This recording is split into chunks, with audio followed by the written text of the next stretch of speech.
एक 12 साल का लड़का हर रोज अपने पिता के साथ सैर पर जाता था। एक दिन उस लड़के ने अपने पिताजी से कहा, चलो पापा, आज हम रेस लगाते हैं। जो भी पहले सामने वाले मंदिर को छू लेगा वो रेस जीत जाएगा। पिताजी तैयार हो जाते हैं। मंदिर की दूरी काफी थी। दोनों ने धीरे धीरे दौड़ना शुरू कर दिया। कुछ देर दौड़ने के बाद पिताजी रुक जाते हैं। अपने पिताजी को ऐसे अचानक रुकते हुए देख वो लड़का उससे पूछता है कि क्या हुआ पापा, आप ऐसे अचानक क्यों रुक गए। पिता ने कहा, कुछ नहीं बेटा, मेरे जूते में कुछ कंकड़ आ गए हैं, मैं उन्हें निकालने के लिए रुका हूँ। लड़के ने कहा, पापा, कंकड़ तो मेरे जूतों में भी है, लेकिन मैं उन्हें नहीं निकालूंगा, क्योंकि अगर मैं रुक गया तो मैं रेस हार जाऊंगा। इतना बोलते हुए वो तेजी से दौड़ने लगा। पिताजी जब कंकड़ निकालकर आगे बढ़े तब तक वो लड़का बहुत आगे बढ़ चुका था। अब उस लड़के को पाँव में दर्द हो रहा था और उसी वजह से उसकी गति भी अब कम होती जा रही थी। धीरे धीरे पिताजी उसके करीब आने लगे। अपने बेटे के पैरों में तकलीफ देखकर पिताजी ने उसे कहा, बेटा, तुम पहले अपने जूतों में से कंकड़ निकाल दो। बेटे ने कहा, पापा, मेरे पास इसके लिए अभी टाइम नहीं है। लड़का इतना बोलकर दौड़ता रहा।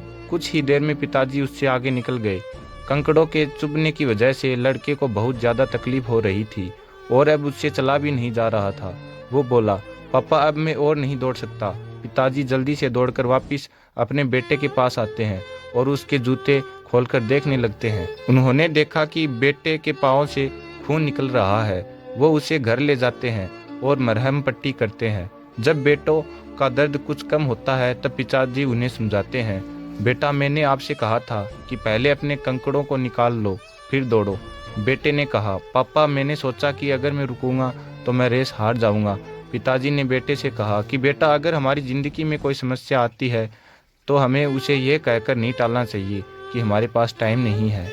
हम अगर समस्या को नज़रअंदाज करते हैं तो वो धीरे धीरे और बड़ी बन जाती है और अंत में हमें जितना नुकसान पहुंचा सकती थी उससे कहीं गुना ज़्यादा नुकसान पहुंचा देती है। तुम्हें कंकड़ निकालने में ज़्यादा से ज़्यादा 1 मिनट का समय लगता, पर अब तुम्हें 1 हफ्ते का दर्द सहना होगा।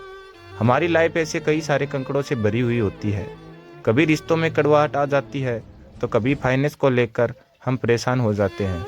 कभी हमें अपने साथ काम करने वाले कॉलेजियस से परेशानी होती है। इसलिए हमें किसी भी समस्या को ऐसे नज़रअंदाज नहीं करना चाहिए। दोस्तों, आपको ये स्टोरी कैसी लगी आप हमें कमेंट के माध्यम से बता सकते हैं। Thanks for watching this video.